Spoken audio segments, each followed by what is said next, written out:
A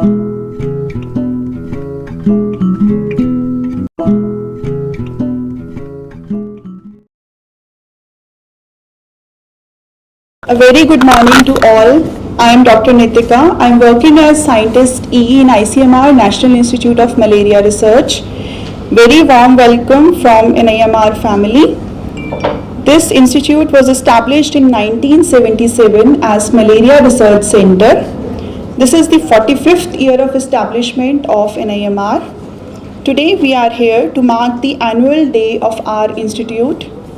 The primary mandate of the institute is to support the country in addressing the problems of malaria holistically through basic, applied and operational field research.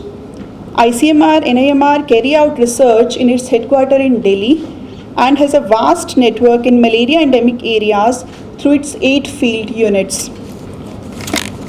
To commence our annual day celebration, we will open with technical session on the topic of research to augment national malaria elimination, and this will be followed by felicitation of NIMR staff completing 25 years of service, image competition and cultural programs. Now I request Dr. Manju Rahi to give the welcome address. Ma'am, please. Thank you, Nitika. Very warm welcome to all of you, and I'm very grateful and happy to see that we have the participation of Director Dr. Tanu Jain, whom I was very keen to have in NMR, and Dr. Rinku Sharma, Joint Director, who is very actively involved, and we work together a lot. In fact, yesterday again we were in a meeting, and I'm very happy to see my senior directors, Dr. Ashwini Kumar, Dr. Ravi Kumar from Karnataka, and the most, the most revered Dr. Shivlal, our SAC chairperson, and who has been guiding NMR all these years throughout. We are very happy to have your presence here today on the 45th annual day, and so we will mark the day and begin the day by a technical session, as Nitika mentioned, on the theme revolving around research, how it can augment and how it can support the national program and the country towards malaria elimination. And as we know, NMR is a vast institute. It has a long history of contributing a lot to malaria and to vector-borne diseases in general. The presence across the country, it was earlier 10 field stations, now they have been made 8, but they are located in malaria endemic regions and states, and they constantly support the state governments, not only in malaria but other vector control measures in general.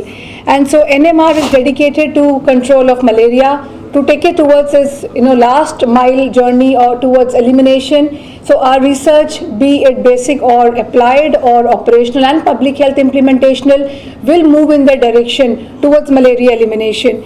And we work on a plethora of research topics, as very well known. And so on behalf of NMR family, without taking much time, I once again welcome all of you to this session. And to tell you in short, we have all the scientists, the project scientists, the technical staff sitting in this room. Another in a parallel room, there are PhD scholars who will be listening to this panel discussion, which is being live streamed. We have all our 8 field stations on the online, they are joined online with us, all the field stations and the scientists. Dr. B.S. Das, one of our experts, also has joined online. So today's program is a brief one, but packed with activities and a lot of excitement. For me personally, today's discussion will be one step ahead in deepening our relationship, deepening our links with the national program, to work with them more closely, and we would want to contribute heavily towards malaria elimination and in general towards country's health. So with those opening remarks, I invite Dr. Tanu Jain for her address. Over to you. Thank you. Good morning all. I don't have a formal address or something. So first and foremost, my very, very respected and senior Professor Dr. Shivlal sir, under whose leadership I joined NCDC way back in 2007. And NCDC, sir, what vision you had for NCDC and the plans that you made at that time are really giving the fruits now. So you are one of those nature's force that created something, and now others are also reaping the fruits of that. I think this is your legacy, sir, and we are extremely, extremely grateful and thankful for your legacy that you have created for all of us. I really am very happy to see Dr. Ashwini Kumar sir here. I worked with him very briefly in the field station in Goa for some time, it was a year, and life is very strange. It takes you at strange places, and now I'm here. And when I was made the director of NCVPDC, I remember Dr. Ashwani was very doubtful, and he asked 2-3 times, "Is it the same Dr. Tanujan who worked with me?" So I remember your dialogue there. And with Manju also, in fact, I have, sir, a connection, because when I was in Maulana Azad doing my senior residency, so for 1 year we had a clashing period. So I really do have connection with all of you here. With Dr. Ravi was SRD Bangalore, and he is one of the most active SRD we had, and I looked after the regional director offices for a period of 6-7 years. And so Dr. Ravi was our star SRD always, and now he has taken retirement but continues to be with us for all the activities. Now, as far as malaria is concerned, when I joined the program, and in fact, I'll tell you a very interesting story. I was looking after trauma, burns, and then I was given leprosy and NCDs and all. And the Honorable HFM was taking a presentation. So I was supposed to make a presentation on leprosy, whereas one of the officers was supposed to make a presentation on malaria. Now, leprosy being the complex thing it is, I was struggling to, say how to eliminate leprosy sub-national level. So when I heard the presentation by the, my counterpart over at the minister's office, I said how simple their life is, they just have to fight with one vector. But when I joined the program, I realized that this program has layers, it has depths, it has paradigms, and it has a lot of, work that really needs to go in. And not only for today or tomorrow, this is something, even if what we are planning, that we want to achieve malaria elimination by 2030, that is our vision. And we are definitely working extremely hard towards that vision, and that is why we are coordinating, collaborating at all levels. But at the same time, we need to understand that even if we do achieve that elimination, then we have a lot of work ahead in years to come, because historically malaria is known to, surprise us and come back if there is a lack of guard. So what I request from all of you is, do think out of the box. Do think what we can do, to keep the gains that we have sustained, the cases that we are missing, how to get them in the loop, and think of lot of out of the box things like drugs and diagnostics. How to reach those far-flung areas, and what kind of treatment protocols we should have, how to ensure drug compliance. I mean, these are the issues we've been deliberating for the last 1 year in detail, and now with the National Strategic Plan coming up, and Dr. Ravi being at the helm of the affair, and Dr. Rinku is here, and when she joined 7 months back, Rinku, she has really galvanized the malaria division into, taking lot of actions. She takes a lot of pain, and so you must interact with her. So this is not going to be a didactic kind of thing where I speak and you, because I am still learning. I have been just 1 year in this program, but you all are stalwarts, you all are doing research, so we really need help from all of you, so that we have so many scientists over here who are involved with us in our NSP, and we've had very fruitful contribution from all of you. And so I think it is extremely important that what strategic plan we are making now gets the input from everyone. So please, even for this day today, I think, I don't know, Rinku, you will be here full time or not. I may have to leave a little early, but you can, give Dr. Manju the suggestions, and because we really need to put all the eggs in the basket so that we really move towards that goal. So I really don't have a formal introduction, but another thing is that I want to convey that at the ministry, Honorable HFM, Honorable Secretary Health and Family Welfare, and our own DGHS, they are very keen that ICMR works in collaboration with the program division. In fact, we had a meeting very recently wherein our Secretary Health, I think, met with the DG ICMR, and the list of topics was shared. So we had shared a few topics. Those are the topics that may take the highlight, but there are other times we should collaborate and work more in collaboration, so that whatever research you do, we can immediately implement it. Of course, there will come times, there will come difficulties, but with good coordination, we can overcome that. So many congratulations to NIMR and ICMR for this annual day that you are celebrating. All the best and lot of success to you all. Thank you so much.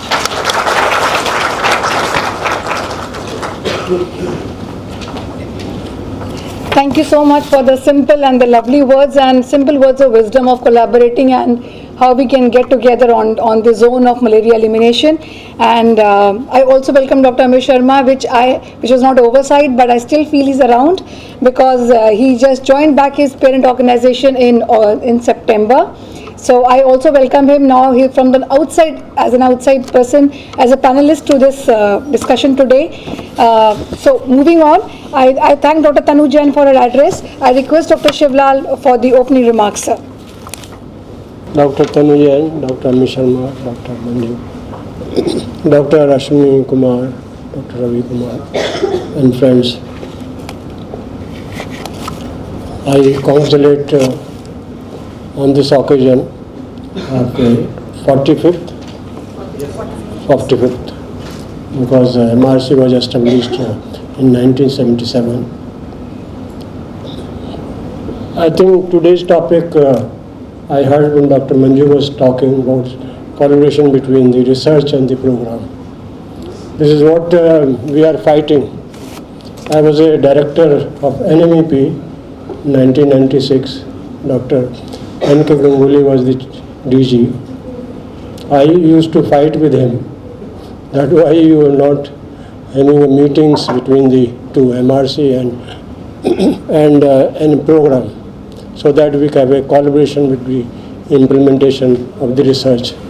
I think we are in the right directions nowadays. It has been discussed in many forums, and program is also participating many meetings, and they are positively contributing. I will request Dr. Tanu Jain to take it further, because there used to be, I am chairing some of the meetings, and I think program people, they are participating, and the research which is being conducted in the field of malaria research is being taken in the program. And finally, I would like to say, when we celebrate for two things this Foundation Day, Sthapana Divas. One is we were born there, first day we are celebrating. Secondly, we generally say that we have to look ourselves, what we have done during the year which has been passed. Last year we celebrated how much we were supposed to do it as per our plan, and how much we have done it. I think Dr. Manju, along with Dr. Amit Sharma, Dr. Jain and others, they will try to analyze how much according to our work plan during the year we have done it. The next important part, what we have, please prepare a plan also, what you are going to do in the next year. Because again next year, the Foundation Day, we can again review. So these words I once again congratulate. I have requested Dr. Manju Sharma not to ask me to speak. I will sit in the audience. But thank you very much. I once again congratulate. Thank you very much. Thank you, sir and ma'am, for the words of wisdom. For today's annual function, we have amazing experts with us, and I can righteously compare them with the stars for their rich experience in their fields, and they will be discussing different aspects of malaria in context to elimination. Here, I would take a few moments to briefly introduce esteemed experts. At the outset, I invite Dr. Shivlal for the annual function, and I request sir to be seated on the dais.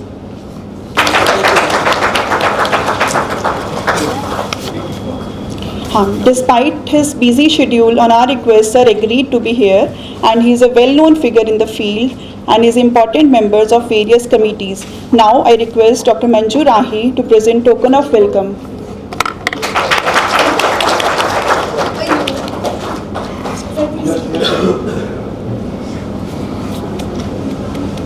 So next expert with us is Dr. Bhabani Shankar Das.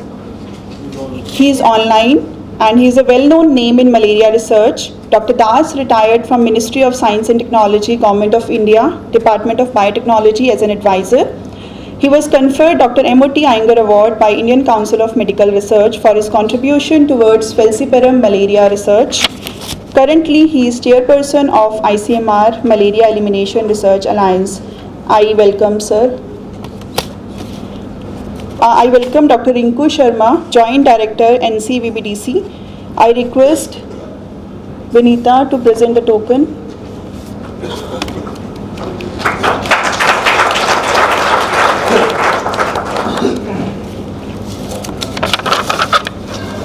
Now I request Dr. Ashwini Kumar to come on the stage and take a seat on the dais.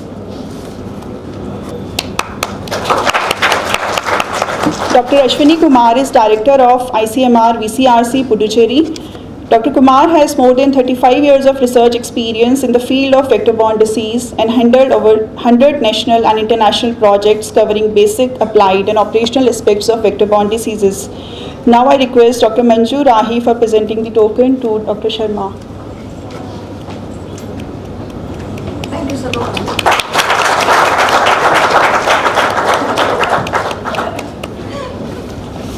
Now I request Dr. Amit Sharma to come on the stage and take a seat on the dais.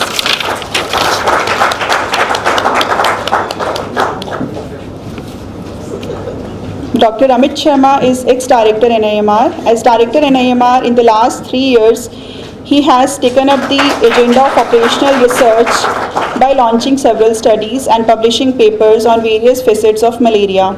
Dr. Sharma's lab at ICGB established a very strong program on structural biology of malaria. Now I request Dr. Ravi Kumar to come on the stage and take a seat on the dais.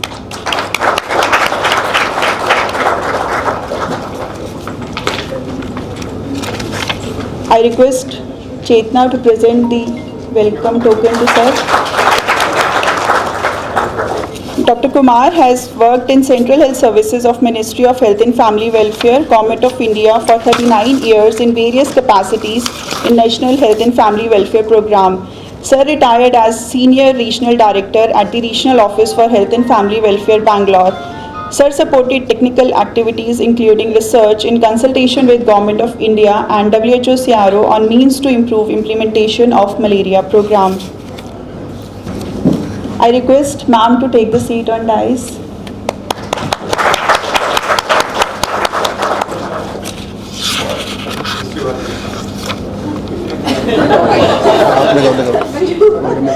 We were waiting for you.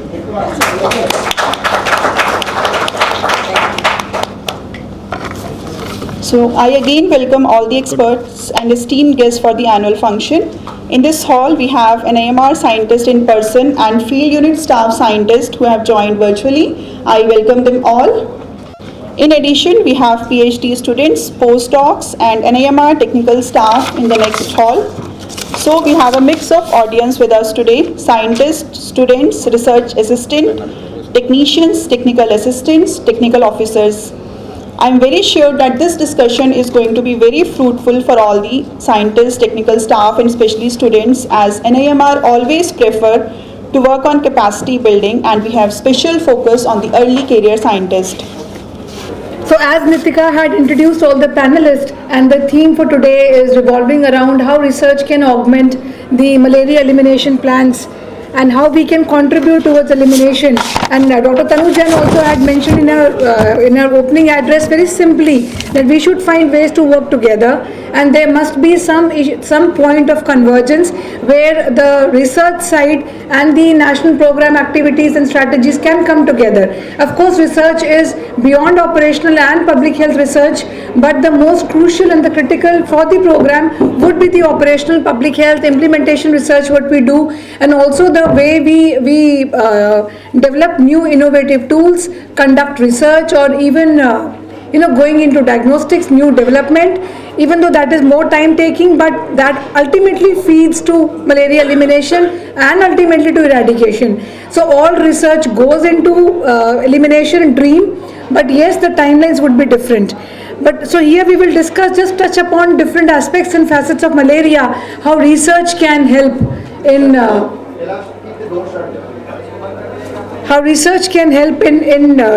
realizing those dreams. So moving ahead with the panel discussion, as we have with us Dr. Tanu Jain, Program Director, we have Dr. Ravi Kumar, Dr. B.S. Das online, and Dr. Ashwini Kumar and Dr. Amit Sharma. So I'll begin this panel discussion with a warm welcome once again.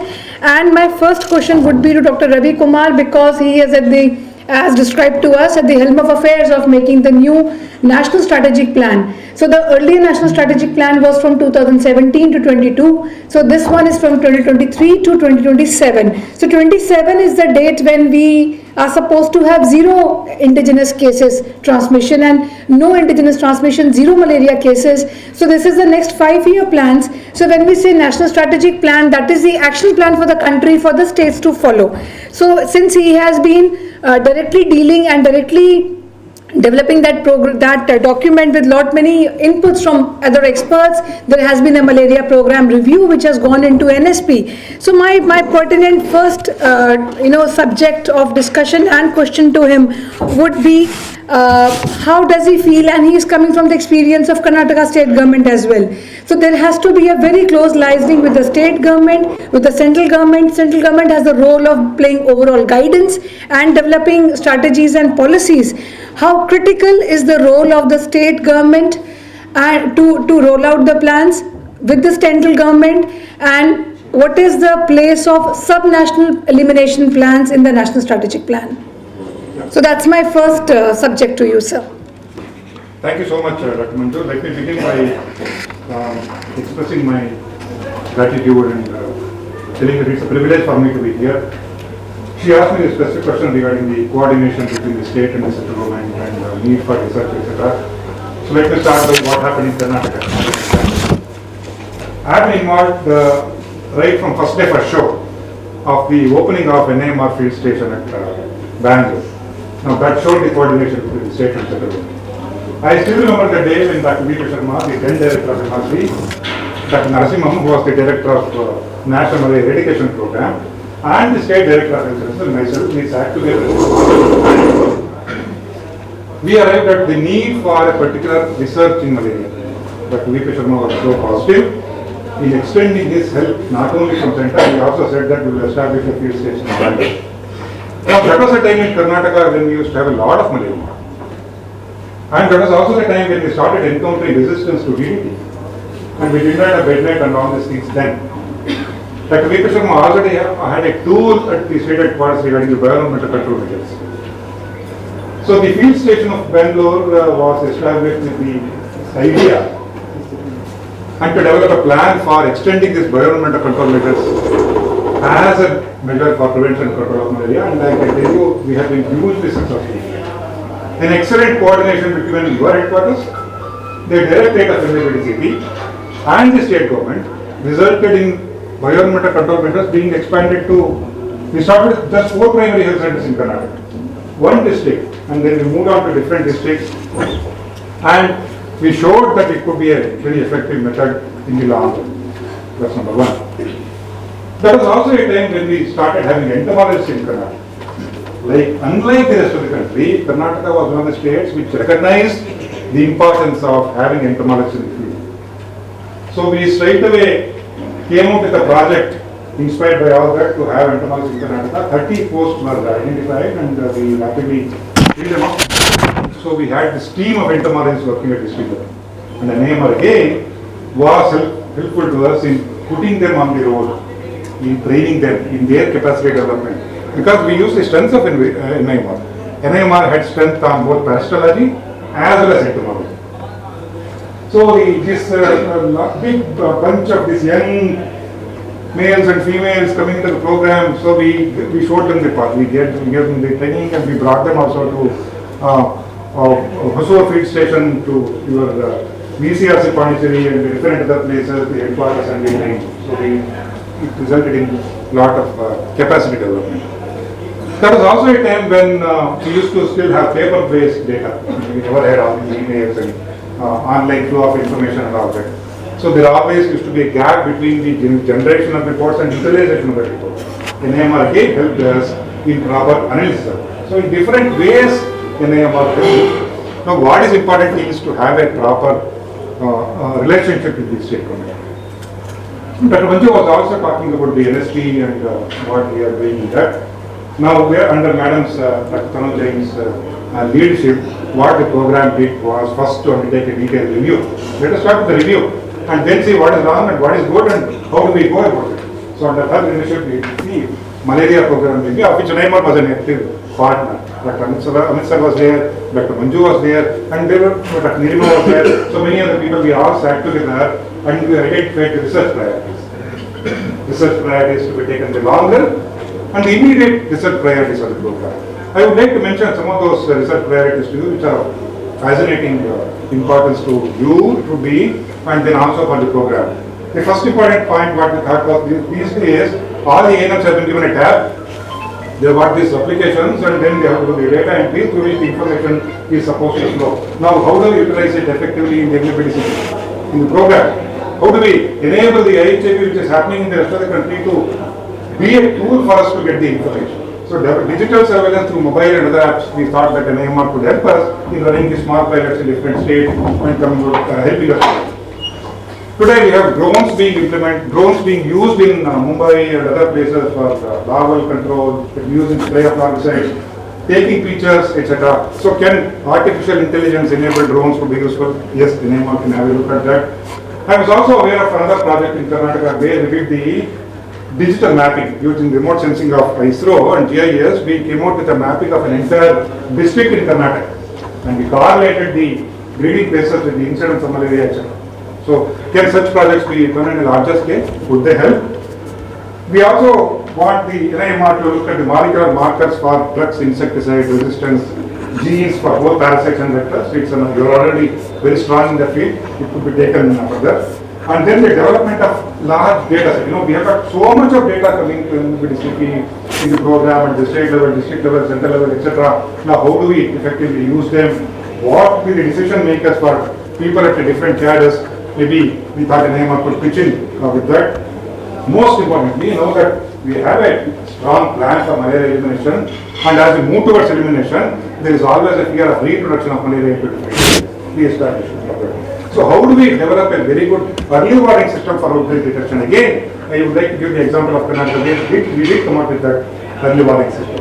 Correlating different indicators of rainfall, humidity, temperature in that area, linking it to malaria incidence. Yes, could that be taken even further in the other areas? We are always struggling in the treatment compliance. Madam was telling about the treatment compliance. The 14-day given primarquine, use of chloroquine, ACT for the etc. We always have a problem of achieving the drug compliance. Probably that is resulting in relapse cases and resistance cases. So can we develop some markers for us for the labs or the investigation for parasites? If the work is already going on fine, or if it can be speeded up, that's another thing. We are also having a lot of RDT problems. We also do that. So what about the relevance of the existing RDTs? How do we evaluate them and how do we make them better? Can we have RDTs for different other things? Different other parasites? Yes, you can help with that. And then also the detection of malaria parasites other than PVNPA. Using multi-parasite detection RDTs, please run a project for us and do let us know. Most importantly, we look to you for the drug compliance research. Earlier the Government of India, the Directorate of NVDCP and the regional officers, we had an excellent capacity for conducting our own therapeutic efficacy trials. It's a low cost, but a wonderful 1.5 months, 2 months study we used to take. We used to come out with the results immediately, and that would help the program. Slowly what happened was we lost the strength in terms of people getting retired, posts not being filled up. We also tried to have a team at the state governments also. Again in NIMR, I would like to, Dr. Nirima is here, she would know, we undertook a project of capacity development of technicians at the state level in different states in training them for therapeutic efficacy studies. Unfortunately, that also did not come. So we are losing the capacity for therapeutic efficacy and using the drug compliance. How do we pick up the possible drug resistance in the field? That is in the follow-up at sphere, etc. So how do we institutionalize? So you can help us in making this operational research studies in different areas to find out what is the extent of drug compliance in the area. So how do we use it as a marker to pick up the drug resistance at the earliest point of time? We have been having conversations about in Karnataka, I can proudly say, for the last about 5-6 years, every positive case of malaria, we are taking follow-up vaccine. Not only for PF, but for PV also, we are taking a follow-up vaccine here, and we are monitoring that. We are only fortunate that there has been no follow-up positive vaccine, so we can say probably that we do not still have the problem of that. But how do we implement it as a project in different other areas? Screening of candidates, so much of talk has been on the Tasana field. So can NIMR help us in bringing to the program in a faster scale? What about the therapeutic efficacy study for the RDTs? We use RDT in the program to a large extent now. So in the field and all that, we use these RDTs. But then, how would the taking of the follow-up treatment for those cases of RDT? So how do we, in an area which is primarily where the RDTs are being used, how do we pick up these follow-up questionnaires? How do we examine them to arrive at this possibility of drug resistance, etc.? There is another good thing that has happened in Karnataka is to ensure the quality assurance. With the malaria elimination in sight and malaria becoming rare, there are so many laboratory technicians in Karnataka working at primary health centers who have not seen a single malaria parasite for about last 5 to 6 years. They would not have seen a positive questionnaire at all. That means, are we losing the capacity? What is not in the event, you will not see. No, he has not had the experience of seeing a malaria parasite. So how do we keep his capacity up? So we have undertaken a nodal lab technician at the block level, nodal lab technician at the district level for capacity building. So can we do it on a larger scale in different areas to ensure quality assurance of malaria microscopy? Yes, definitely can be done, and the strength of parasitology of NIMR can be used in that. We also have a number of other projects. I will share all these with you. These are all developed by Dr. Amit Kumar and Dr. Manjurahi and Dr. Neelima and other people. So you have identified the project for us. More importantly, I would like to, I will take 2 more minutes. Okay? Sure, sir. Yeah. So what I would like to say is how effectively you can work in the field. I gave the example of field station at Bangalore. So in the future also, other field stations with my limited experience in the field, how an NIMR field station can be more effective in the field, how the MRC or the NIMR at headquarters, how they can be more beneficial to the program, etc. I have just touched on some points which I would like to bring to light here. Number 1, we are struggling with the number of the positive blood smears not being available. In Karnataka, we do not have a positive blood smear even for showing at all the primary health centers. So can we make a panel of blood smears? You take a blood sample from those areas where the plasmodium falciparum, vivax, etc. are there. Can you make a panel, a standard set of smears for us and share it with all of us? So we'll give it to the primary health centers. Most importantly, we'll use those panels for regular training of these laboratory technicians so we can ensure the quality assurance. What about the panel for unusual parasite? Malaria? Malaria? So to do, at least do we have some slides to show to participants in other areas? So if at all they can find out, if at all they can, then they can report. That will be a starting point. Even the digital images will do? Digital panels? Nothing like seeing under the microscope, sir. I know that digital, we have used the digital microscope, multi-user microscope and all that, but nothing like ultimately sitting there in that compound microscope and seeing. No, my Second best. my hunch Yeah, was, second best would be. my Second hunch best was, digital. my hunch was that if you have to use it for the country scale, you require how many multiple large number of- sets of slides for all the parasites, and then maybe even the state level. So many states are there. Even if one panel is with one state, creating all the 5 species with all the stages of parasites probably would be a big challenge. Herculean task. If not for the other species, at least I can request you for the PV and PR. PVP. We don't have it in the other program. We don't have a good set of positive customers to show to the PFP we have. For ovarian malaria, it would be difficult to produce in that number. We don't even have some good slides for ovarian malaria. Okay, thank you. But digital would be a good option, sir. Yeah. We can think of that. Yeah. But not using the parasite bank slides, because parasite culture will give you different No, not the culture, but filter from the field. from the field. Yes. That would be appropriate. We have a falciparum and vivax. State governments with all the limited, the second point was the state government with all the limitations, they always have a reduced capacity for data analysis. We collect a lot of data. But believe me, I can tell you 80 to 85% of data is not even analyzed. We just become a repository of information. So how you, being knowledgeable at the highest level, can help the state governments in analysis of proper data?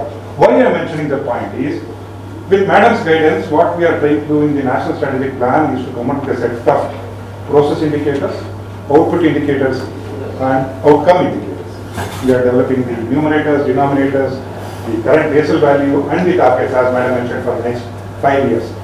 Now, all the data may be available with the routine information system, or some of the data will not be available. So, can you help us in planning the better analysis of the existing data, or wherever primary data is required, can you help us in doing some of these small surveys? We already have put in place, again with Madam's guidance, the LQAS as a kind of a survey in different primary health. So in Karnataka, we have done that LQAS studies. So can you extend that LQAS techniques to other areas and tell us quickly what will be the value of that indicator by collecting the primary data on a sample basis? We are also struggling with the efficacy and effectiveness determination of biologics. You know, we use a lot of biologics. Corporations, they don't even ask us. Corporations, they just go ahead and purchase FPA solution and all this biologics in large quantities and they use. In Mangalore, one of the ways of reduction of this malaria transmission was through the use of biologics. That's what we believe. But you never know what is really acting. Are those biologics which are being procured in the program and which are procured in the corporations and being used in the areas, are they effective or not? Yeah. So I have a response to this.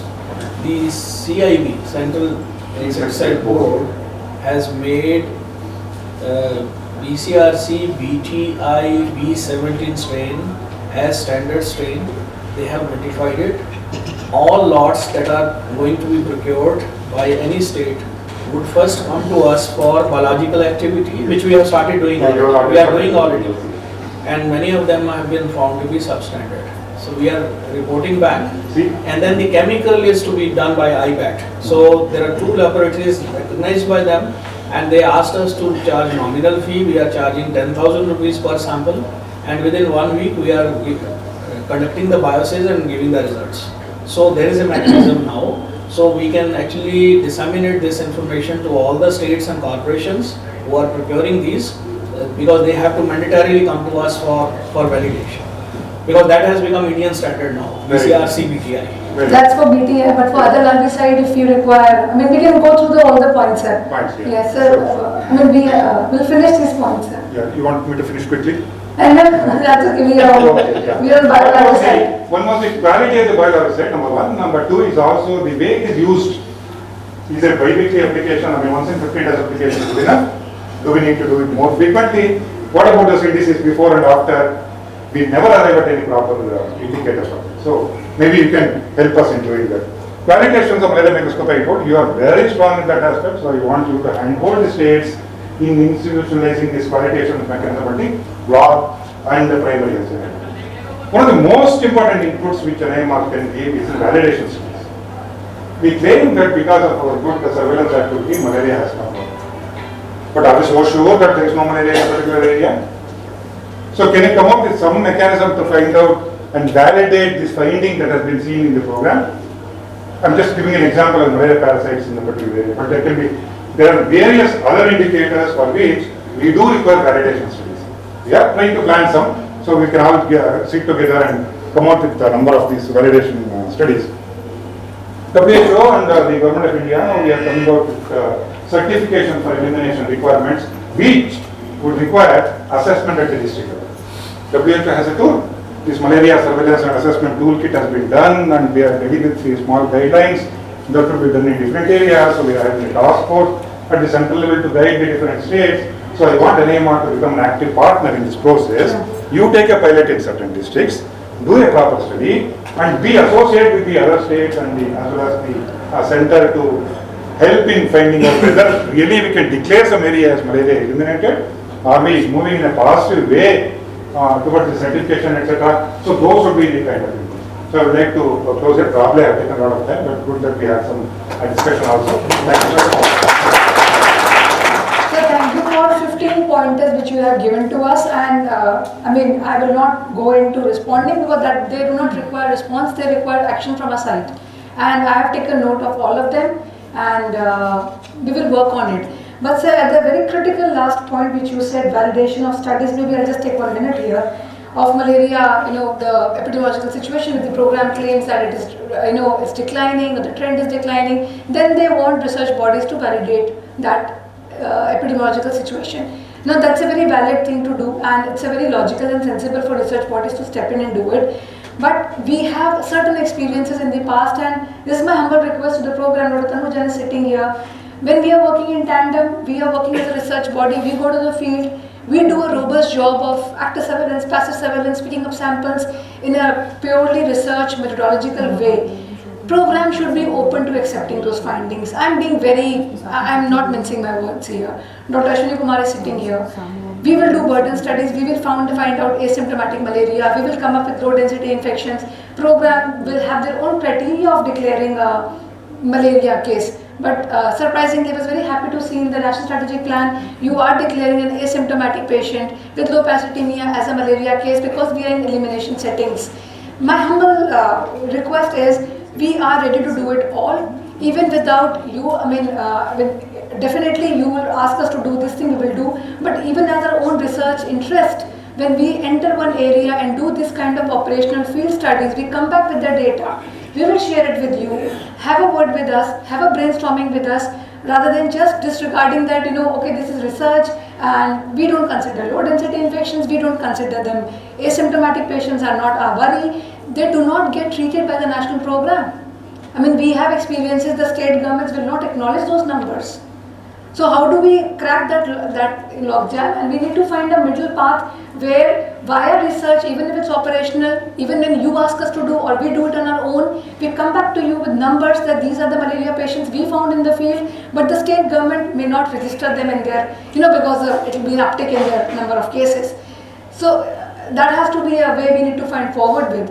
And I'm very happy to hear that, NSP, we are talking about supranational plans at district level. We will be very happy to contribute. RMRC Bhubaneswar already is validating Daman strategies, so they are almost done, so I know that. And all the other points can be taken care of. And I was part of all the NSP discussions, sir, and you have raised this before also. And I'm sure they will be conveyed to us, otherwise I have taken notes. So we can come back to all of these, and NMR will be very happy to work on all these points with the program, and as and when required. Yesterday, in fact, also we were working on L-line and other things. Very, very informative and very useful, Dr. Ravi Kumar, for this 5-10 minutes talk. I was very happy to hear. These are the take-home messages we would want to have as an organization from research side. So now coming to Dr. Ashwini Kumar now. And so I would like to have your views on the vector control research, because when we are talking about elimination and all these years, I don't know, traditionally malaria control has been majorly vector control till now, till ACTs came into picture, but still vector control has a major role to play. So what are the challenges and what is the critical vector control research you see we should be doing? Maybe new products or new modalities. We want new things which will push the elimination agenda, and we can maybe accelerate our elimination. We are sitting on a ticking bomb of vector resistance to synthetic pyrethroids. So what extra do we need here?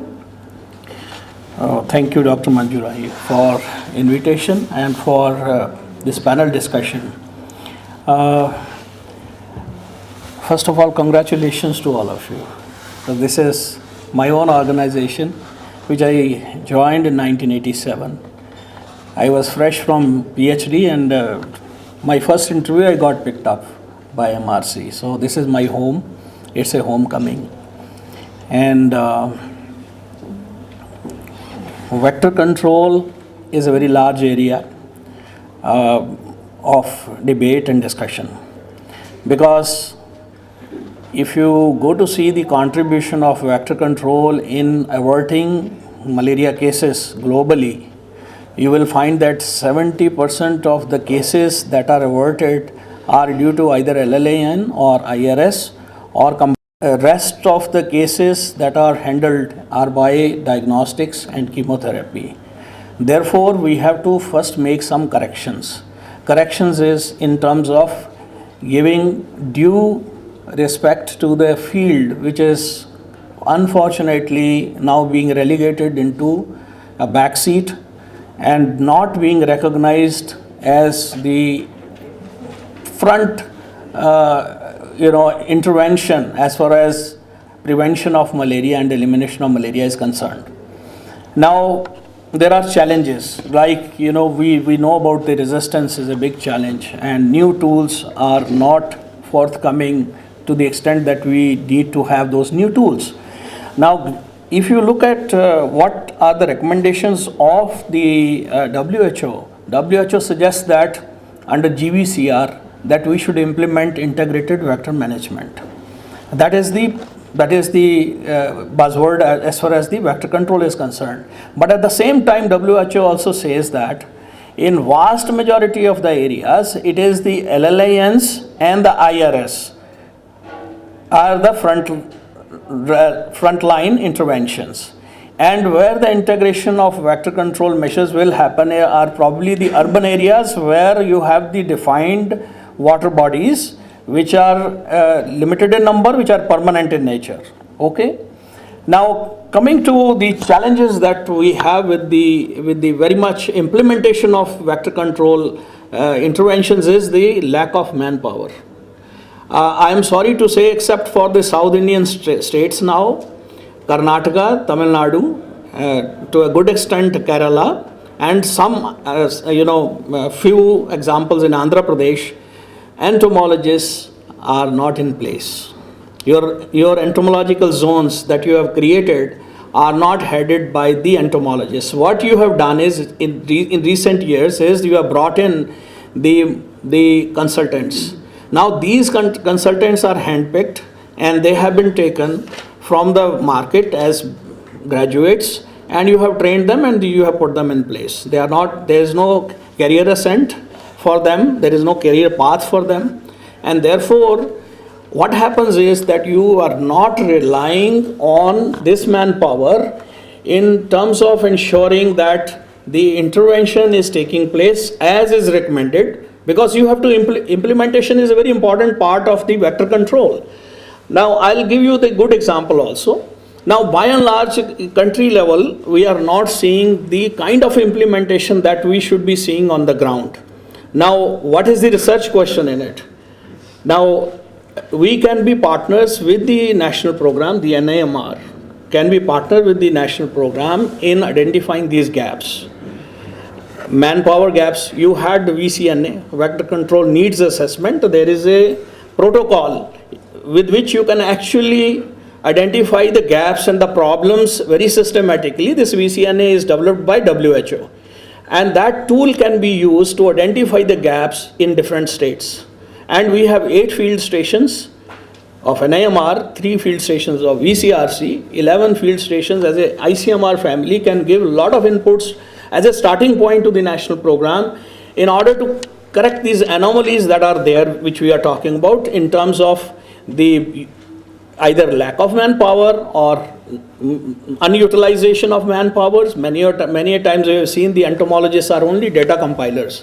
They are compiling the data and handing over to the bosses and not effectively doing the job for which they have been either trained or employed. So this correction we must make. The second thing is that the example again. I don't want to embarrass our program and NCDC, but I know that we do not have a permanent entomologist now in place in these large big organizations. And same is the story with ICMR. Most of the institutes of ICMR, they are lacking now entomologists. We have NIV, we have RMRCs, we have VCRC. VCRC is a vector control research center. And we have a variety of scientists in many disciplines, and vector biology and control, there are hardly 5 or 6 to count, And so we need to also employ more scientists in research system in order to be able to help the program during these years. Because who will do research in the field? We are not going to. Who is going to do? The vector biologist, if you're talking about vector control. So we need to correct this anomaly. Manpower, number one, trained manpower, and their job should be defined, identified. In fact, I would like to request the program and the NIMR is that we should have nodal officers in both agencies. With you and with us here in NIMR, who should be actually talking about the research needs and the implementation of research. I was trying to divide this into 2 areas. One is the implementation research and operational research, which should be funded by the program, and the basic research and the applied research should be funded by ICMR. so that, you spend your resources and they spend their resources, problems can be identified together. Implementation, we have mechanism as far as research is concerned. Thanks for our seniors who envisioned that there should be field stations, and we have the luxury of 11 field stations, as I mentioned, so we can use our access to those different states in resolving all these issues that we are talking about.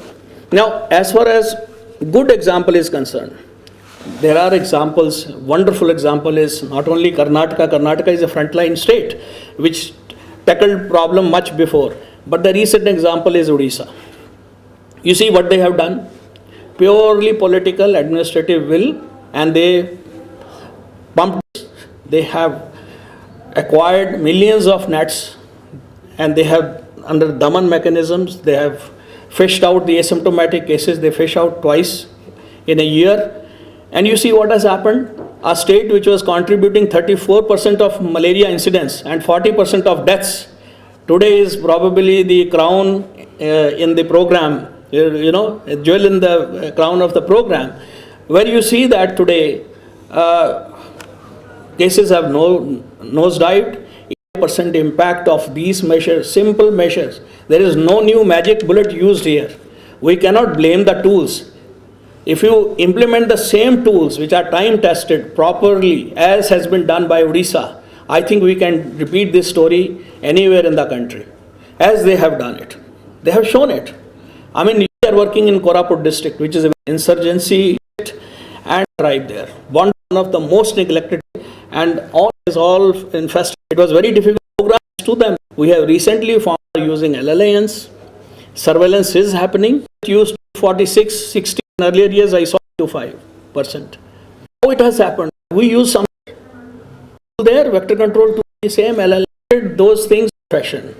Program has seen it has reached the to our levels there, because malaria, a lot of their man and even their wealth they have. Some of them even saw the, to make sure LLAN, and we have seen more than trying to, after we are talking about used and be more countries. We are supporting. So what is your the with the program, rather than saying you are not doing this, I am not doing this. I think I congratulate Dr. Ravi Kumar and Madam Tanujan, because this kind of dialogue I have never heard in my last 37 years of service, to be very honest. I do not know if anybody else has heard. He has given you clear-cut, recipe, and he has praised us, NIMR, openly, saying that this is how in Karnataka we were helped. Is this not a great example of hand-holding and going together and implementing and reaping the harvest of that cooperation? I think Karnataka model should be, expressed and told to other states also, so that the research and implementation arms, there should not be any ego in us. After all, we are trying to tackle a disease, right? We are trying to help our countrymen. So where is the question of ego? We should work together, we should sit together, and I think we should create a mechanism where we can, do magic. As far as the vector control is concerned, I feel that the tools are good, only we have to take care of implementation part. This is where, and let's bring in entomologists back. If we do not bring the entomologists back consciously now, as a Vector Control Research Center, let me tell you, we have expanded our National Public Health Entomology program to 4 more institutes of the country. The ICMR this year, and you have recommended, thanks to you, several of your state officers who have taken admission in this program. That is your greatness. And half of the seats will go to the candidates who will come through competition, half will be the state nominees who will come with pay and study public health entomology course, and in 2 years they will have MSc Public Health Entomology course. And our target is to produce 100 entomologists per annum, and we will see the need. Later on we can reduce that or increase that, but this is what ICMR has recently done. I am thankful to Professor Balram Bhargava I had requested him to release certain positions. On mission mode, he has released 18 positions for 9 institutes of ICMR Scientist C, and the interviews are going to be held very soon. So some corrections are being made at the ground level, and I hope that the national program and the health ministry will also take similar action. Thank you very much.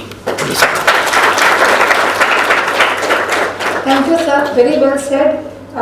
Quick take-home messages from his talk is new tools will take a long time, so we should not, rather than waiting for the new tools, we should implement the available tools in the best possible manner and in the most effective manner. And as far as research side is concerned, NMR has been traditionally and for a very long time involved in doing extensive vector dynamic studies and insecticide resistance studies. So this information is also very critical for the program to take a policy decision on which insecticide is the most suitable for that time. Like our evidences only have gone to changes from DDT to synthetic pyrethroid to changing the insecticides, and maybe we always talk about insecticide resistance management where you require evidence of that type.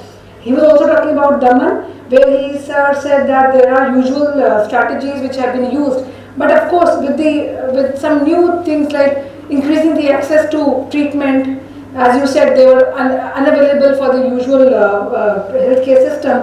There were health volunteers also involved, so on and so forth.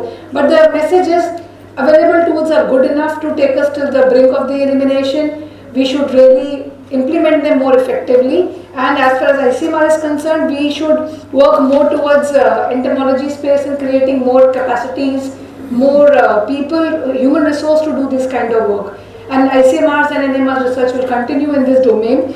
So that's from the vector control side. Next, my question and subject would be to Dr. B.S. Das, who is online with us, and he's also heading the Mera India committee, the selection committees of the research studies. So Mera India is a special platform, Malaria Elimination Research Alliance, which is totally focused on operational and public health research and funding projects towards malaria elimination. They are short time 2-year studies, quick and crisp, and we envisage to give the results to the program.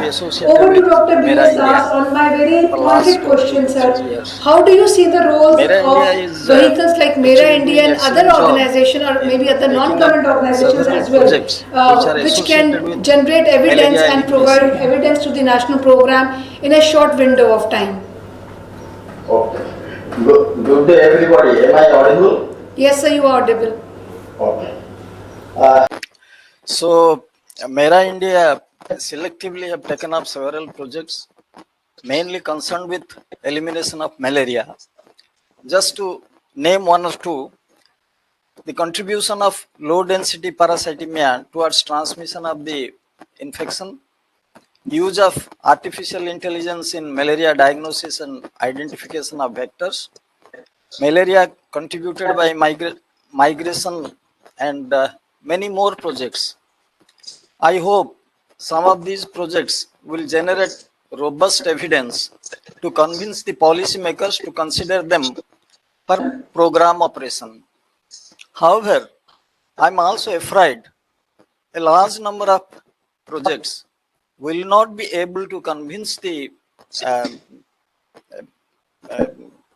program officers of the program regarding its utility, because the main reason, they have not been involved. We have never asked what is your requirement, what is the requirement of the program. Well, many of us are understand what the program needs, and accordingly the research projects have been planned. But a good collaboration between the two would have made the job much more easier. This can happen only when those who collect evidence and those who need the evidence to work in tandem. Therefore, collaboration between NVB, DCP and Mera India would be an excellent choice. Now let me give one example. I will give one example and then demonstrate it, what has happened, how both of them could collaborate together. See, I was going through the data in the open access submitted by program. from 1995, there was a decline in malaria incidences sequentially. In 2012, we had 1.06 million cases. 2013, it further reduced to 0.88 million cases. But surprisingly, in 2014, it increased to 1.1 million cases. Now, this increase was mainly contributed by falciparum malaria. Vivax malaria has little contribution. In fact, there was a slight decline from 2013 to 2014. This increase was sustained in 2015. It increased further. It came slightly lower in 2016 and came back to 2013 in the year 2017. So it took 4 long years to come back to its original level of 2013. Now, several questions come to my mind. Why this change has taken place? Why there is an increase, sudden increase from 2013 to 14? What has contributed for this increase? Is it due to the changes in environmental conditions, as the temperature changed, the rainfall changed, or what happened actually? Is it due to loss of protection provided by LLIN? Is it increase in the vector density? Or is it due to the non-availability of anti-malarial drugs? Or there is a resistance for the anti-malarial drugs? If any one such things have happened, any of these things have happened, why Vivax is not increased? Why only falciparum? I am sure there must be a brainstorming in the program. They might have find out the ways. But what is disturbing certainly is it took 4 years to revert back to the normalcy. In a situation where we are thinking of elimination of malaria, this such type of time gap cannot be allowed. We have to act immediately. Now, how do we do this? When there is a collaboration between the program has its own limitations. They have limitations of manpower, limitations of expertise in resources. Whereas ICMR has all these resources, both manpower as well as expertise. They can coordinate with even non-ICMR institutes in doing research. So can program ask, these are my issues, these are my problems, can you answer these problems immediately? They have 8 to 10 centers, field stations, there are other ICMR institutes, all of them can come together and try to address the issues. Now I find to the almost all the meetings, program officers are invited, but then they function mostly as an expert in giving their opinion. I will request them not to come as experts, but to come as a collaborator, as a utilizer of the services. Let them come with a wish list to the meeting of the MERA. MERA India is not another program, just another program of ICMR which funds. It's mainly basically done for elimination purposes. So it should concentrate on elimination and they both of them should come together. I think in next meetings, the program should come out with a wish list. Explain to the experts, why do they need this wish list to be implemented? And ICMR should extend a hand how these wishes can be fulfilled. Similarly, ICMR can give some new ideas that these ideas should be implemented and the program should be able to tell whether they are implementable, if not, why it should not be implementable, how we can change it. So unless both these agencies come together, ICMR as well as the program, I think MERA India can succeed only partially, but not completely. Thank you. I'm here for discussion. Anything next I can share with you. Thank you.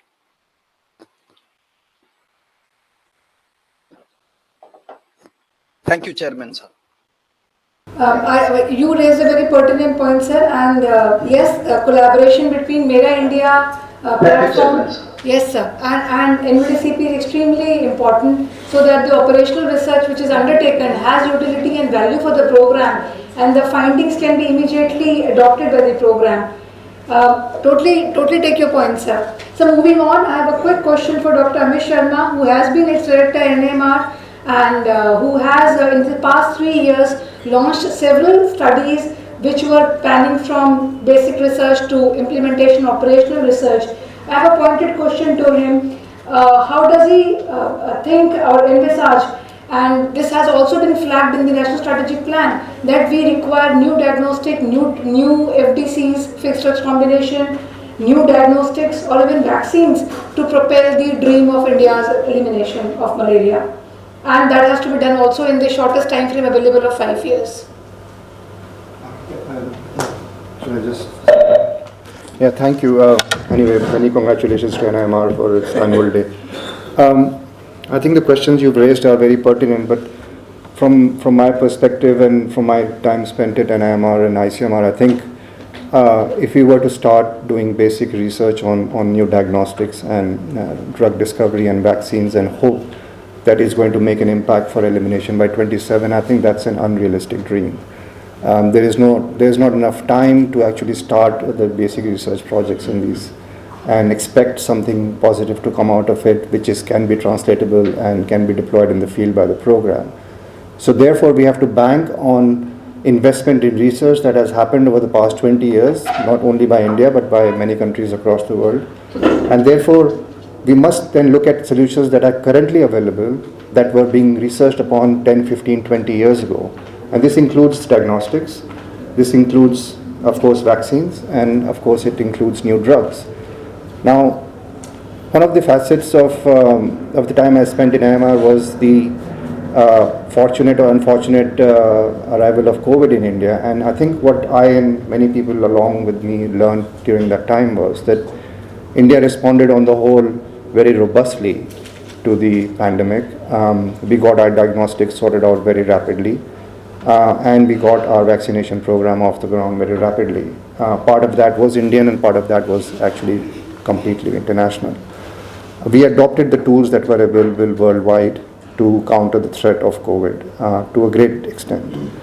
If we are to learn any lessons from COVID for malaria, and I strongly suggest that we should, because I don't really see much differences there in the core sets of research expertise or implementation tools that are required for either of these diseases, then I think we should be taking up the tools that are already available for new diagnostics, vaccines and drugs internationally and adopting them very fast. Dr. Jain is here and we've discussed this many times internally. We've written on this. Just about everything that I'm going to mention to you shouldn't come as a surprise because we've written papers on just about every idea we've had about what I'm going to mention. But I think some of the tools for diagnostics obviously are ultra-sensitive RDTs. Now, they will be available online sooner or later and they should be adopted. We need obviously RDTs that can detect all 5 parasite species. At the minimum, there are other non-human primate species of malaria that are being studied and are prevalent in some parts of India as well as Asia, which are not covered by RDTs and by PCRs at all. We are missing them. Nolzai being a primary example of that. Malaysia has eliminated all malaria but Nolzai, where there are about 4,000 cases every year, and India or some part of India may easily land up in the same situation and it will be completely out of the surveillance feature. So diagnostics would be one issue that I think we adopt the latest tools. We've also written and shown the feasibility of perhaps using PCR-based tools for diagnostics. It has the benefits that it will pick up low-density infections, but also it will detect the parasite species very easily, and it will detect multi-infections, mixed infections very easily. I think those can be adopted in limited settings. Of course, there's not going to be one solution for the whole country of India. It's very heterogeneous and it's very big. But nonetheless, wherever it's applicable, it should be adopted.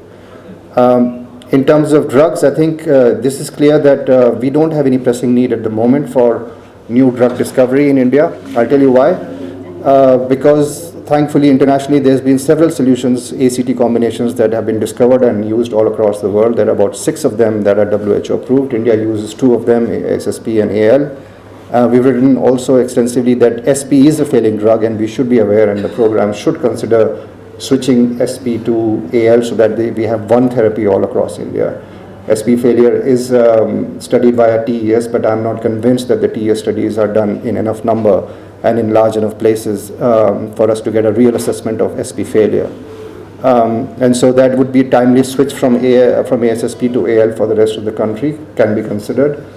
I think one of the somewhat disappointments for me has been the fact that India has been dragging its feet on tafenoquine. It's a dream solution that came through. Compliance of 14-day regime is poor at the minimum. No matter how much you study, how many research studies are done, you're not going to get compliance 100% across India. That's just inevitable that there'll be failures in that. We know without that, the hypnozoids will remain active and you'll have relapses. And this is a vicious cycle. That's why Vivax is so difficult to eliminate in the long run. Even one can consider by miracle that tafenoquine was discovered and deployed. It's actually made in India drug. It's exported all around the world.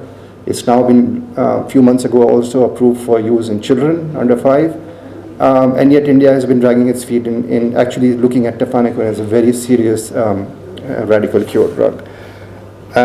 Partly because they are not very keen to adopt the SD biosensor sort of technologies which assess your G6PD status very easily. In a digital way, they just have a red or a green signal comes onto the device whether that person can be given tafenoquine or not. So I think if India resists or continues to resist these new tools, then it's sort of this sort of ambitious aim of eliminating indigenous transmission by 27 is endangered. And yet if it was to actually be proactively testing these tools in an Indian setting and adopting them as rapidly as possible, just like it adopted almost every measure that was necessary during COVID, I think that would actually hasten the process of at least being on track in context of elimination. The third issue that Dr. Ayu mentioned was vaccines. Again, it's a complicated issue. Now we know there are 2 falciparum vaccines on the horizon. RTSS has some odd 35% efficacy. It's not the best. But the new version R21 has some 77% efficacy in children. It prevents severe disease and deaths. Now the question is, which parts of India have this kind of severe disease and deaths in children? Program has access to those data, and program has to then correspond with NIMR or other research institutions to let them know that these are the places where a deployment of a vaccine could be useful against falciparum, because we don't have access to those data. If we really have very few severe cases of malaria, PF malaria across the country, or Vivax for that matter, and there are hardly any deaths, as you know, there have been less than 100 deaths every year as per the program for the past many years, then it's not going to be cost effective to deploy these vaccines, the latest vaccines, because WHO has recommended the R21 and RTSS for medium to high transmission settings, and India is in a very low transmission setting as per the API by the program. So the 3 issues that you touched upon, I think they require really this kind of a brainstorming session, people coming onto the same page, some sort of integration of ideas, breaking down the problem of malaria elimination from a country level to a state level to as granular a level as possible, and then attacking those problematic areas with whichever new tool is available, and not rejecting anything that happens to be not made in India or for some other reason, because these new tools may or may not necessarily come from India. We have to achieve malaria elimination in its own right. It is not an issue where we are bent upon that there should be products sort of derived from Indian science. Science is completely international. We have to take it in that spirit. And if we remain a reservoir for malaria infection in the long run, I think it's not going to do anything good for ourselves or to our neighboring countries who will start to blame us for it. And so we need to really be proactive in adopting these new tools, I think, and some brainstorming sessions looking at diagnostics and drugs and vaccines should be managed between NIMR and the program with an open mind. And it's not necessarily to change the policy all across India, but it's actually to have sort of a stratified and a sort of tailored policies for different districts, different regions of India where these would be really required in the long run.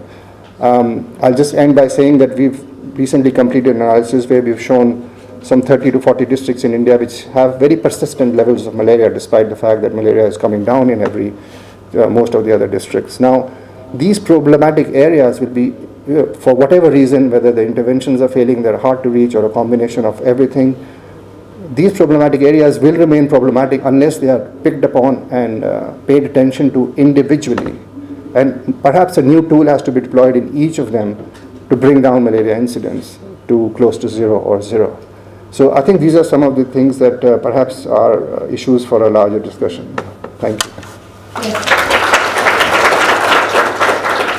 Thank you, Dr. Sharma, for touching upon a very important subject of new tools taking time, but also India should be ready and agile enough to adopt whatever evidence is available nationally and internationally.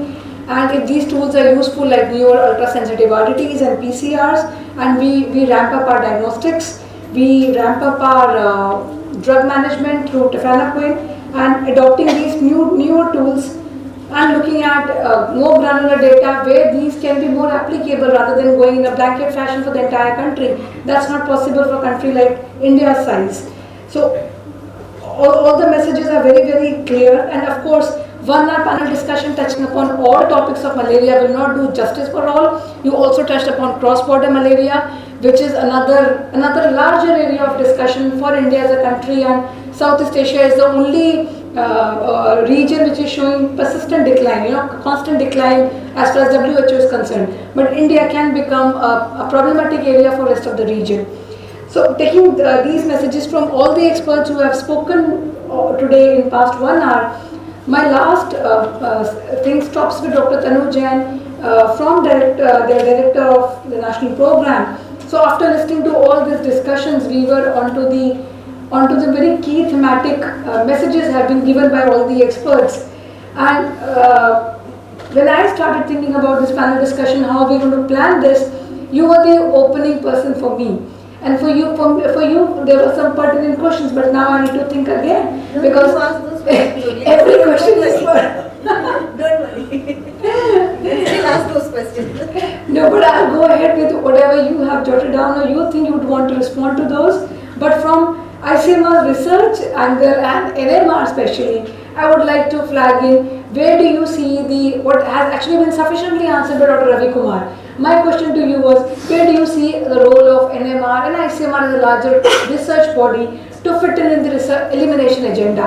But that has been sufficiently answered well. And the last question was what was raised by Dr. Amit as well. There are some pockets of persistent malaria or residual malaria also we say.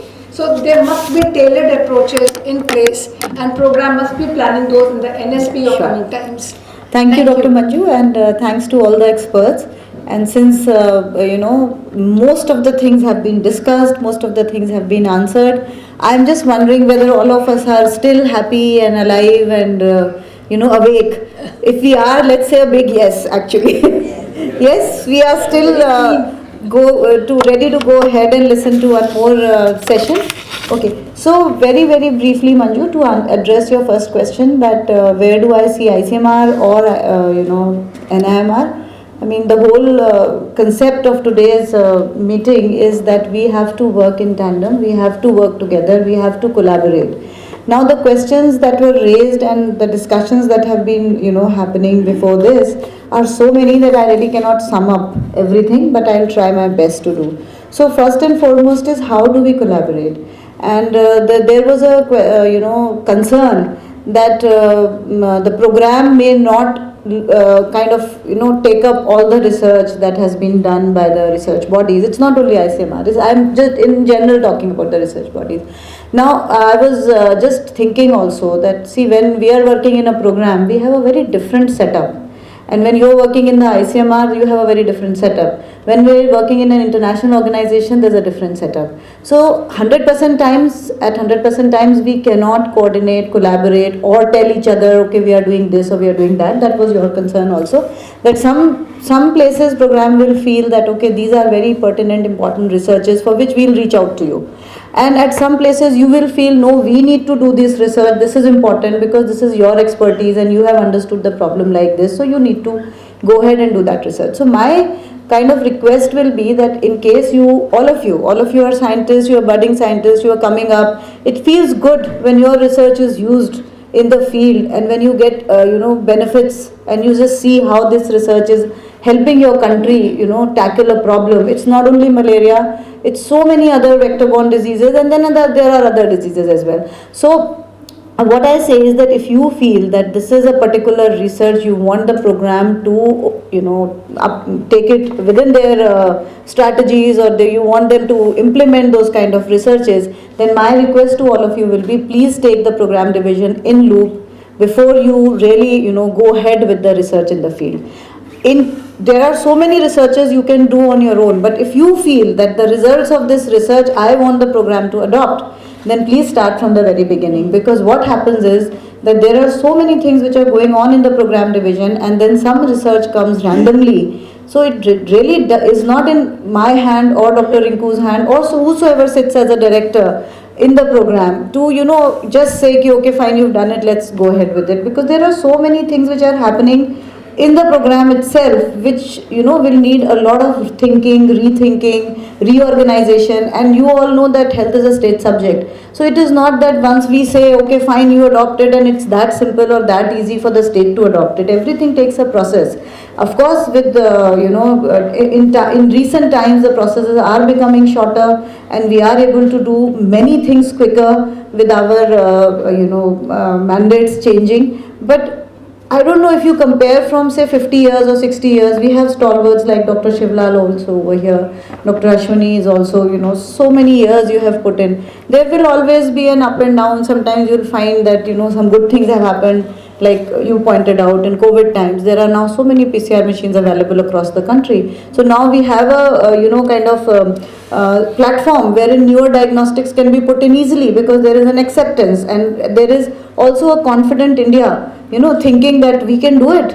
It's not impossible. These drugs and diagnostics can be put in place. But I think the dialogues need to start much, much ahead rather than midway. I would suggest that when you are conceptualizing, I do agree and acknowledge that we are part of the SAC committee meetings, and many a times we attend, but many a times we are not able to attend.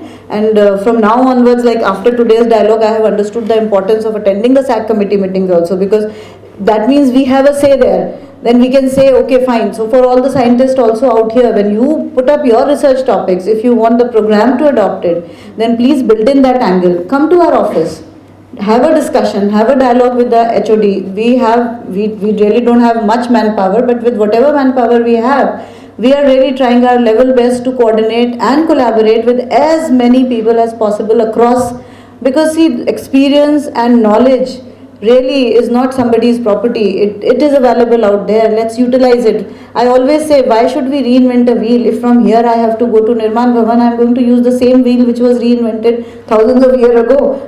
Don't sit down and reinvent a wheel and then go to Nirman Bhavan. So similarly, one is that your researchers should think of out of box. What is required for the program? What do you think is required to eliminate malaria? Or like Dr. Ashwini talked about integrated vector management. From the day I have come, I have been hearing about this. A lot of documents have been released, but ground level work, if it is happening, I am really not very sure, because the programs don't talk to each other. The LF program will not talk to malaria, the Kala-Azar program will not talk to. So the thing is that when the more and more we have faith and trust on each other, after all of us want the same thing. Every one of us want that malaria should be eliminated, LF should be eliminated, Kala-Azar should be eliminated. So let's talk to each other more often. And my request to the young scientists is, or whosoever is working here, kindly when you design your protocols, if you feel you need our inputs, please reach out to us.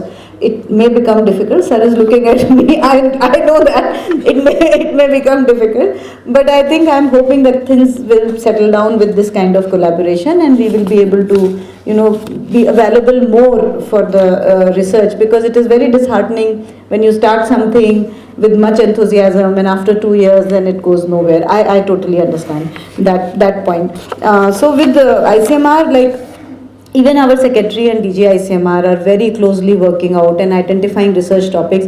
I think 45 or 50 research topics have been identified across the program, which our secretary must have handed over to your DG ICMR, which includes vector-borne program research topics as well. So probably those research topics will come to you, and then we can have further discussions on that.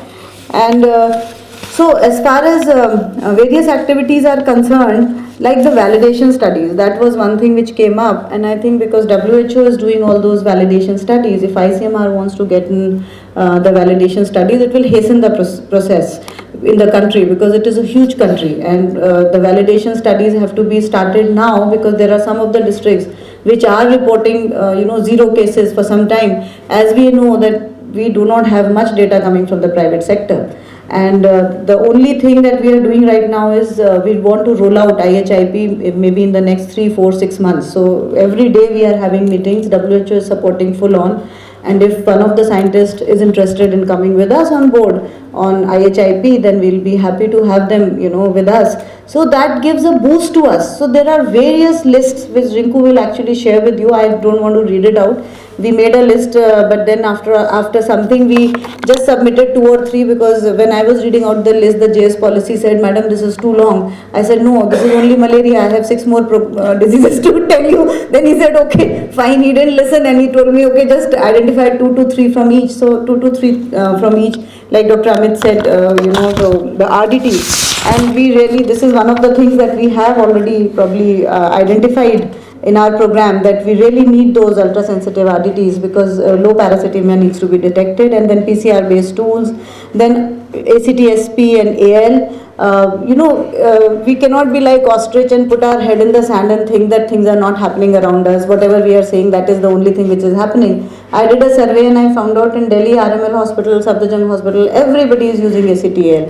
So it is really not confined to Northeast. It is available off the counter, and it is being used by most of the private practitioners. Nobody is using SP because the SP has now earned a bad name. I asked many of my private practitioners, they said there were papers and they said that SP may not be effective, and in private practice we don't want to give any drug. We are treating a patient. We don't bother about your program that you say it is in Northeast. We want a hang of it, and there are commercial angles to it. So this is not as simple, it's not a didactic kind of thing that we sit at the center and you sit at the center and whatever you say that states will do. So states are doing differently, as Odisha has done excellent work, which was pointed out. So, many northeastern states are doing excellent work. Now even Mizoram has picked up a lot, and we are hoping to have some good. But like Mizoram, if you say Long Talai and then you say Tripura Dhalai, we don't know why we are having these outbreaks year after year after year. And so we have just now, under the guidance of our ASN MD, we are going to put a team for 15 days. So most welcome, please come and join us. So 15 days the team is going to sit with the donor, with the other things, and find out why it is happening. And if we can tackle these 2 areas, it is going to be an amazing feat for us. So the thing is that political commitment is there. Bureaucratic commitment is there. We are all geared up and we are getting together with each other. So whatever research ICMR has done till now, I would request NIMR to kindly give us a synopsis of what the program can readily adopt. So do not give us lengthy papers, detailing everything, so that the program can think of adopting it readily. So if Dr. Manju can, get all the scientists to really make us very brief synopsis, brief summary of the things that we can do. GFATM has really, that project has really helped us. If we see that in the states where GFATM had, come out, it really helped us. So program has many good partners, and now we are also getting a lot of support from other partner agencies, and WHO is coming in a big way. In fact, WHO is also going to place some state consultants which were not there. So that is also going to come across, because we had in Kalazar, we had in LF, but there were no state consultants from WHO side in malaria. So malaria also we are going to have a lot of activities that are coming up. Tefnaquin, definitely Dr. Rinku was also saying we would like to know what is the stand of ICMR, because unless, for us ICMR is the agency which tells us after trials, so what is the status of that and where are we going with that. And I think Rinku will also speak on the malaria vaccine. So she just told me, because WHO has a mandate that they cannot give it to a country because there is there is actually a kind of a cutoff that this is the number of cases or this is the epidemiological situation where they will give. So that is another thing. But anyways, we can take a call on our own. We don't depend on WHO for everything. So in our program also, so we take good support from WHO, but we would like to depend more on ICMR than any other, because we are, you know, kind of in the same organization, we are in the government setup. Cross borders, yes, we are doing a lot of work in cross borders, and now we are also interstate border discussions are also on. And we wanted to set up a committee for interstate border discussion. We have written to the states are doing that, but not all the states. As you said that, you know, some of the states are doing, not all the states are doing. And coming to entomologists, now that is extremely important. Now why these entomologist posts have not been filled up, even I am amazed. So it has been 1 year that I joined, and I realized there were 9 posts of entomologist in the program, and they have not been filled up so far. And so we are struggling, but probably we have already revived 3 of them, and they are at the UPSC, so we will have AD entomologies joining soon. For the rest, we are going to take contractual. Against till that time, we are going to take contractual, and the abolished posts have gone for revival. So we are following up that also, and from the ministry also there is a lot of effort to revive those posts. So it's not that we are not trying, but something has happened which needs correction, and it takes time for the correction to happen. And then I am extremely thankful to you, Dr. Ashwini sir, for starting that course. So once, maybe, you know, once or twice during the course, you can invite the program officers to give a detail of what we are doing at the national program, what is expected, because most of the state participants. So we will be happy to nominate the program heads to come and take those sessions. So if those sessions can be incorporated and we come in touch with those courses across the 4 institutes that are doing it, I think that again will be extremely, you know, it will be bringing together all the efforts. So I think that is another thing that I am thinking of. And Dr. Manju, we have just discussed about the household survey, and I told you that Secretary himself said that why should, you know, NCVBDC do a household survey when an ICMR is there? Let ICMR do it. So we just had a meeting yesterday. Now only problem which comes at times is that we want something, and because you are a research organization, you want to go into the details of the research methodologies and all. We really need something fast. So there has to be a bridge that it's a good quality research, but it also happens fast, so that the solutions are given fast. So at a cost of both, we have to come together and not make it a pure, you know, primary research. If that becomes a very, very pure primary research without understanding the program dynamics and what the program constraints are, then definitely it becomes difficult for the program to take up that research, because you have to sit down with the program officers, you have to visit the states, look at the ground reality, look at the realistic situation, look at how this is going to be projected and how we need to work around it. Like for the NSP, this is the, I think, first NSP which we are making in consultation with at least 30-40 experts. Otherwise, usually it was given to 2 or 3, you know, experts to compile the chapters and come up. But we have had extensive dialogues. So you still have scope. You were there with us, and Manju couldn't join us, but you were there online with us. But go through the NSP. Give us your comments, so we are happy to incorporate those comments, you know. And so those are the things that we are doing. We are making a tribal action plan. We are trying to get the forest, environment and forest people to help us. Tribal action plan, hopefully we'll finish and launch by 17th of this month. And this will go as an annexure. So it's the first time we are trying to really hit hard on the tribal areas. And the forest action plan is happening, and urban. So it was, you know, really neglected. When I went to my office, I realized that urban malaria, nobody talks about it anymore. And we don't know how many cases are hiding there, because private practitioners are giving treatment rampantly. Every anti-malarial is available. We don't know how many cases in the urban area. Then I went to various PHCs, and I had this issue which I have been really raising for so long, that when I went to the PHCs and I realized that they are doing microscopy and they're sending the patient back with chloroquine, because they are not sure when they will be able to give the report, 1 day or 2 days after, and they are not sure the patient will come back. So I don't know. I mean, we may have banned presumptive treatment, but it's happening any which ways. So thing is that let us be realistic also. Let us see what is the ground situation. And like I just quote this many a times. My father was a private practitioner. He was a pediatrician, and he told me, to hell with your guidelines. I need to save my patient. You don't tell me which drug to give in what doses. This patient is in front of me. This is a small child, you know, 10 days, 20 days old child and you are telling me your guidelines. You just keep your guidelines to yourself. I remember that now that I'm, when I joined PSM, I used to tell him, Papa, this has not to be given like this, this is the body weight. He says, I have experience of 40 years. You don't tell me what to give. I have to save this patient. I'm not looking at your guide. So we have to be realistic. The health is not in government sector. Health is private sector. If I am sick, I need the best of the health. I will not look at the guidelines.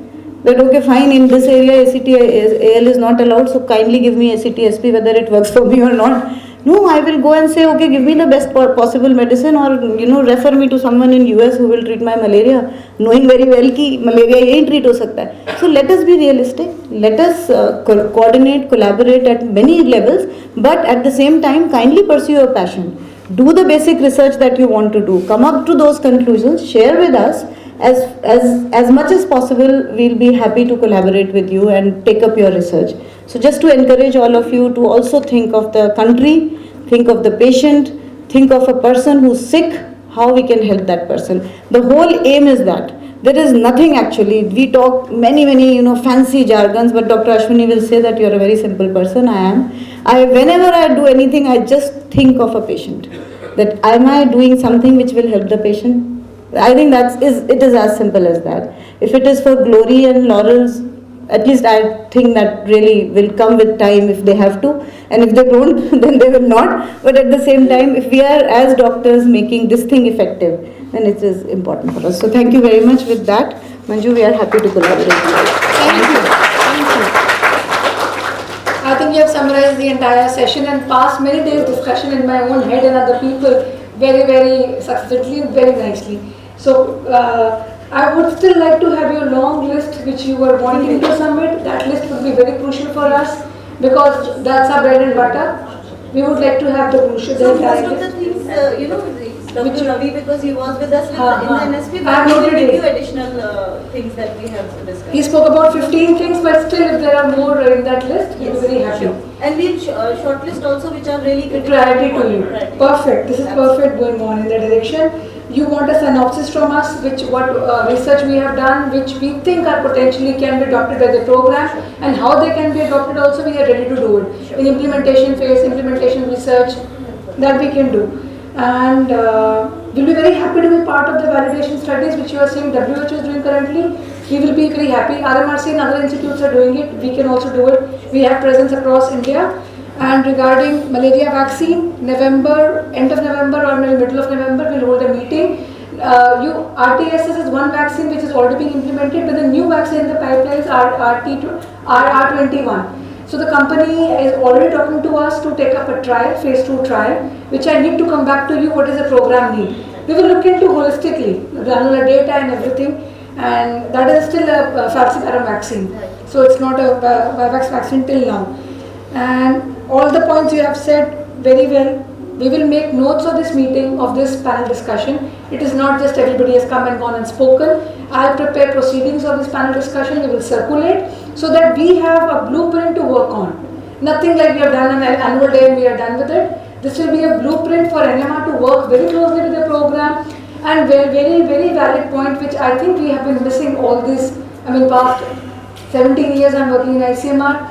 We should involve program from the beginning, from the nascent stage when we are thinking in our own head. How do we go ahead with the research study rather than giving you at the end or after publishing it? So I think that's at least of that, not after publishing it, at least for the operation. I was soft on that. Thank you. I think this is very wonderful. So your messages, Dr. Ravi Kumar's take-home messages, and all my ICMR experts, they have voiced out our own wish list. As researchers, we have our own wish list also to cater to, which satisfies us deeply and which we have the liberty to do on. Sure. And coming back finally to Dr. Shivlal sir, so all this discussion has happened in front of you, and I'm sure many of these things must have happened plenty of times in the past. But now we are looking towards newer times. We have a shorter time window for malaria elimination. We would want to have a best go at it. So last word from you, and we close the panel discussion with a small token of appreciation for all of you. Last word from you, sir. I think Dr. Tanu Jain has already summarized. Yes, she has. She has already given. I have listened all the panelists. starting from Dr. Ravi. He talked about the last point which is talk validation when we go for elimination.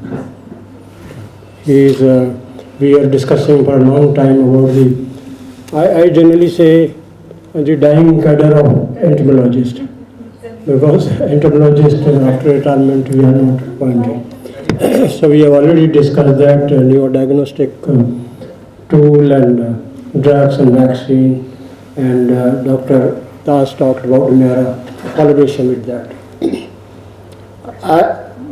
Till I think July of this year, I was working on emergency management and disaster management project.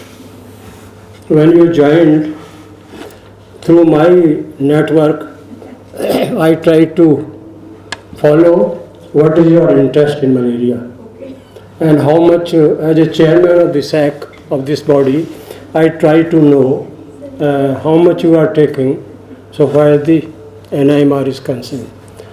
I will not name them, but through my 4 or 5 network people, I came to know that you are very positive so far as the collaboration between NIMR and program is concerned. Because I am attending or chairing many committees, there whenever either the program people they do not attend, as you have already said, or if they attend, they start fighting in the meeting. It becomes difficult That happened years ago. as a chairman, because I am chairing for last many years. Yes. So it is good that you are taking interest, and I think you are sitting for 2-3 hours a year. I have never seen it because they all know me, directors. I have never seen director sitting for 2-3 hours, particularly SAC and other meetings, even the representative also. So I think it is a good thing, and you have not heard what Manju has said last sentence. He said we have got our own interest, research interest. I heard, sir. I She said endorsed it. also. She said it that you are free to pursue your own passion. Yeah, so she has said that we have got our own interest, research interest, so that the institute can survive. But simultaneously, they should also take interest in the research which are important for the program implementation, which we are discussing for last many years. I think it is good. Recently, one project came to me. I do not know whose scientist project is there, as a chairperson for agreeing that project about the shortening of the radical treatment duration. So first thing I ask whether you have discussed with the program people or not, from 14 days to 7 days. It is very good, because I think follow-up problems is there. That is what TV program is started. So we are discussing in each year. Your job, program job, I am doing as a chairman, which I should not do. I should be independent, but I am doing that.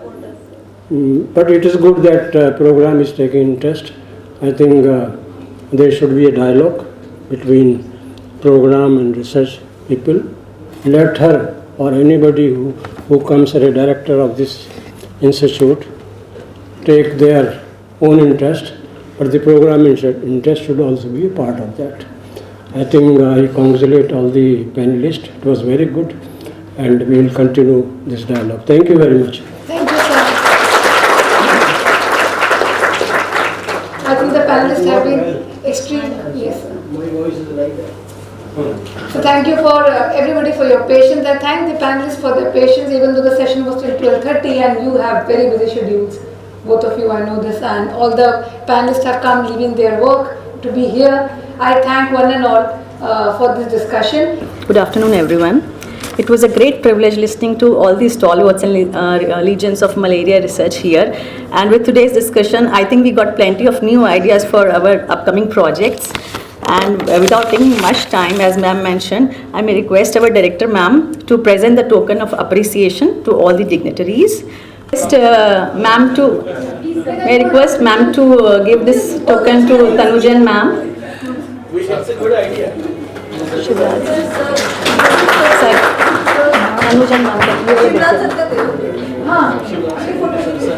I request ma'am to hand over the token of appreciation to Professor Shivlal, sir.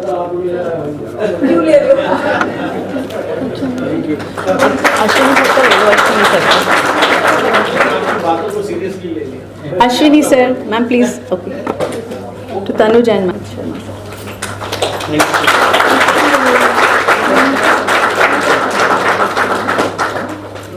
To Amit Sharma sir.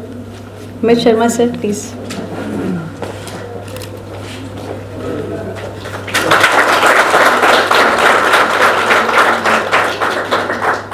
We have kept the memento of Dr. B.S. Das with Manju ma'am and Rinku ma'am. Ma'am, okay. Ma'am, Tanu ma'am. Sorry, ma'am.